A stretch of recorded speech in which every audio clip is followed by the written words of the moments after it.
Welcome to the Write.Publish.Market podcast. If you're a business owner thinking a book would be a great marketing asset for your business, you're in the right place. Maybe you've already committed, even better. I'm your host, Jodi Brandon, book publishing strategist and partner for business owners, CEOs, and entrepreneurs, and 20 plus year veteran of the book publishing industry. On the Write.Publish.Market podcast, in addition to learning from me and other industry experts, you'll hear from other business owners about their experiences as we explore all facets of writing, publishing, and marketing a book that will help your business grow in ways you might not even be dreaming of yet. I'm so glad you're here. Let's dive in. Hello, business owners. Welcome to today's episode. We are talking today a little bit more about the intangible ROI of a book for business owners. This is something we talk about regularly on this podcast. If you're a regular listener, you know that. If you're a regular listener of this podcast, you also know that I just released the third edition of my book, Write.Publish.Market.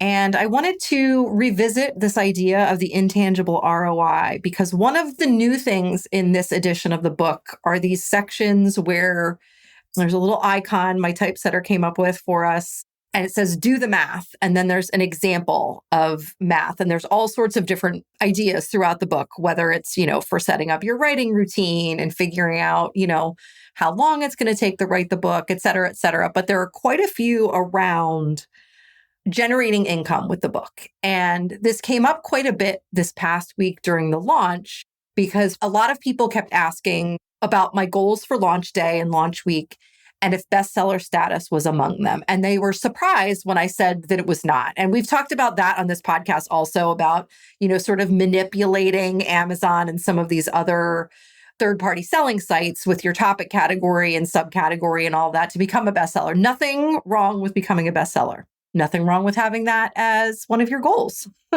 But for me, in the way I'm using my book in my business, that's not what's important. Because as you have often heard me say, the money is not in the book. So I want to talk about a few of these examples that sort of lead to a tangible ROI, not necessarily directly from book sales. But before I do that, I just want to sort of reiterate a couple of statistics that you've probably also heard me mention, and they come from the 2024 Business Book ROI Report conducted by Smith Publicity and a couple of other groups in association with Smith Publicity. And I will link the results of that in the show notes here. But what I want to emphasize are just a couple of these statistics, takeaways that I've pulled out from that study.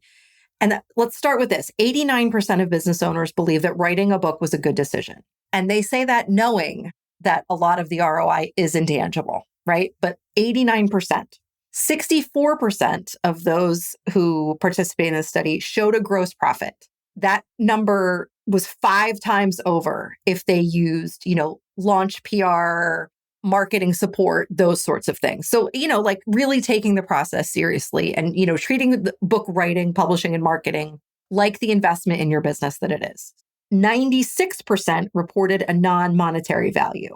And that means like speaking in media opportunities, shortened sales cycles, some of the things that we talk about regularly here on the Write.Publish.Market podcast. So 96% non-monetary value. But what I want to do now is take some of those statistics and sort of flip them into a tangible result. And a lot of this is, you don't think about math when you think about book writing, but we need to think about, do the math. And this is something I say, this was not in the previous editions of the book, and I wish that it were, because it's a really great way to sort of just quickly be like, oh, yeah, look at that. That does provide an ROI. So these do the math, this idea came from, I kept saying it during client coaching sessions with my one-on-one clients. And my one client one day was like, you should put that on social media posts and things like that, where when you're really spelling out, the difference that you can make when you're, looking at the numbers, when you're doing the math. So it's something that I started doing. And I think as I'm going through a couple of these examples, if you can keep in the back of your mind, all of this also speaks to the power of direct sales versus using an Amazon or some other third-party seller. So keep that in mind as you're doing the math. Hey there, business owner and aspiring or published author. Sorry to interrupt this episode. Just wanted to check in and see if you're subscribed to Coffee and Commas, my email newsletter, where I share behind the scenes, industry info, and much more about writing, publishing, and marketing a book for your business. Sign up at bit.ly/coffee and commas sign up. That's all lowercase. Now back to the show. So let's just say you're selling, and a lot of these I'm using even numbers for easy math. Let's say you're selling 100 books. Your paperback is priced at $10. That's $1,000. Okay. Now let's say you are adding onto that, you're upselling a webinar or a masterclass. Let's say you sell those 100 books and then you also sell 50 webinars, 50 masterclasses. Now, instead of $1,000 in book sales alone, now you're looking at it $2,500. Okay, well, that's, more than double. So I would say that's good. Let's say you're adding in, people are then coming to a coaching package. So if someone's buying a book for $10, you sell 100 books, $1,000. If you instead are selling 10 coaching packages, not 100 books, 10 coaching packages, and if you charge $5,000 for your coaching package, that's $50,000. If you have a higher tier coaching package at $10,000, that's $100,000. So is that money coming directly from book sales? No. Can you trace it back to book sales? Maybe, at least some of them, right? But think about that. It's a lot easier to reach 10 of the right people than 100, random people.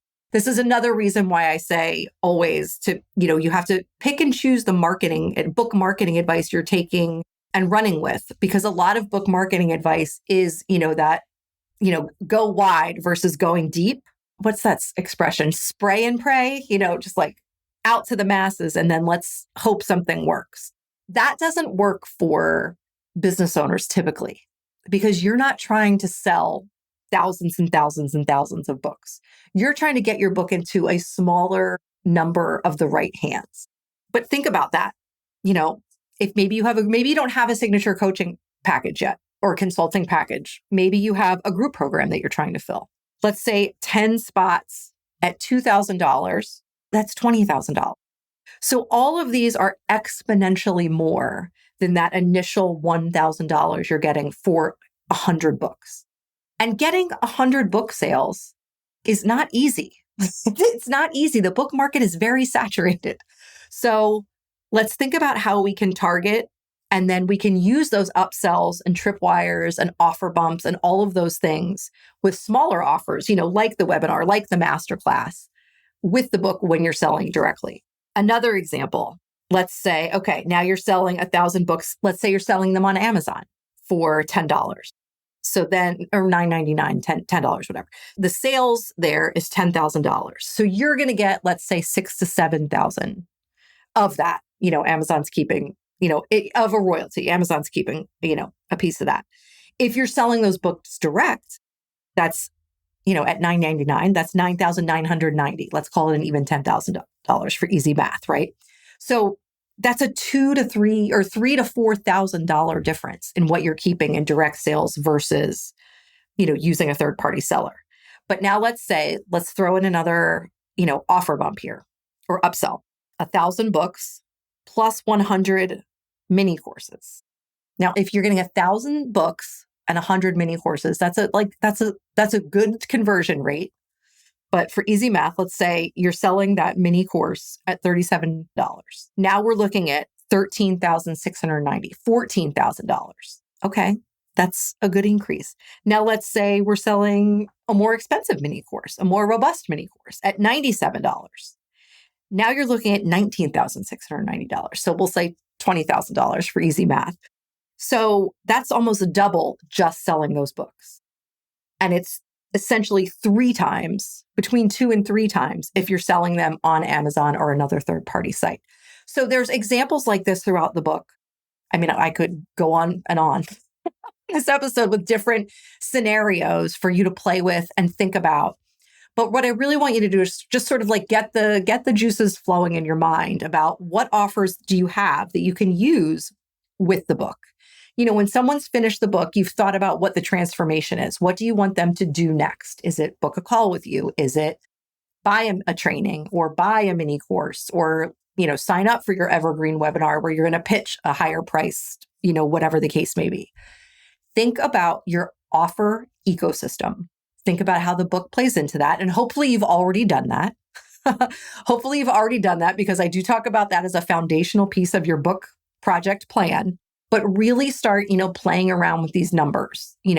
How can I exponentially grow the income and thus the tangible ROI for my business coming from this book? Because again, the money is not in the book. The money is not coming directly from the book. Almost always. I don't want to say never, but almost always. And with these, with this tangible ROI, of course, comes that intangible ROI. It comes with those doors that are opening, those possibilities that are suddenly showing up for you that may generate income immediately, a speaker's fee, for example, for you to speak at a conference, or it might show up down the road where you go and speak somewhere and you're able to sell your books at the back of the room. And you do make, back of the room directly from the book sales. And then those people then are in your ecosystem. So it's really about just, figuring out where the book fits in, how to use it with your other existing and to be created, products, services, offerings, etc. And then using the two together to grow your ROI, both tangibly and intangibly. So I hope that you will get those wheels turning. Think about how this can work for you, your book, and your business. And that until next time, you will do the math. Thanks for listening to this episode of the Write.Publish.Market podcast. I know just how busy business owners and CEOs' schedules are, and I'm grateful you've taken some time out of yours to spend with me today. If you enjoyed this episode, take a quick screenshot and share it on social to let others know you're listening. Use the hashtag Write.Publish.Market to spread the love.